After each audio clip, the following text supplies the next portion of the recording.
Culture in the northeast is undergoing a massive change. For people who live and work here, the changes can be seen on a daily basis. I was born and bred in the area, lived here all my life. 5 years I've been taxi driver now. It's a good job. You get around and you see things, what's going on in the area and all these redevelopments that's going on. Well, you pick a lot of people up, obviously, and not just really from other parts of this country, you pick people up from other parts of the world. I think there's still a lot of people that think of, coals from Newcastle and flat caps. And to be perfectly honest, when they do come up into the region, I think they get a shock. Well, when I was a lad, I used to come down here with my father. My father was a lorry driver. There used to be all sheds, timber sheds and all sorts, because then there was still a lot of boats used to come up the time. And it was the way things have gone. It's all changing. And it's nice to see that Gateshead's changing with the times.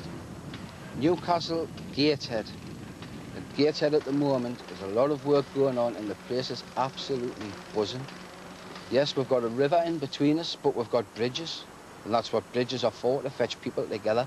And I think the work in relationship with the Baltic and all that, I said, it's really, really good. Definitely right.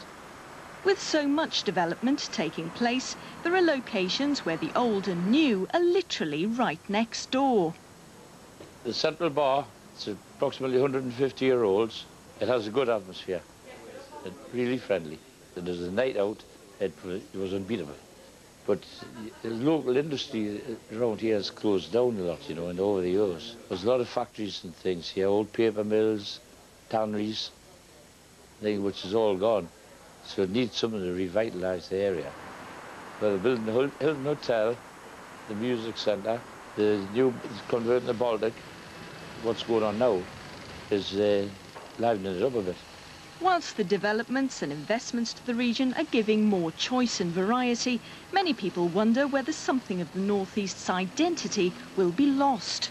I think initially when the Quayside was conceived by the City Council and by city planners and developers, I think they did see it as a move kind of upmarket. The traditional going out culture in the North East has been strongly masculine. It's been based largely around sort of shipbuilding and mining and the kind of passing of a drinking culture from fathers to sons. I think with globalisation of youth cultural activity and kind of corporatisation of bars, all cities are becoming more and more similar and have the capacity to lose their uniqueness. I think, however, Newcastle is well placed not to do that completely.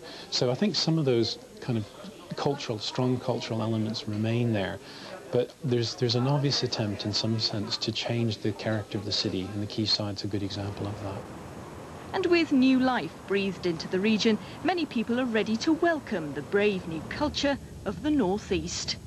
Anybody, and I mean anybody, can come into this area and have a really good night out. You can basically eat a meal from anywhere in the world down on the quayside.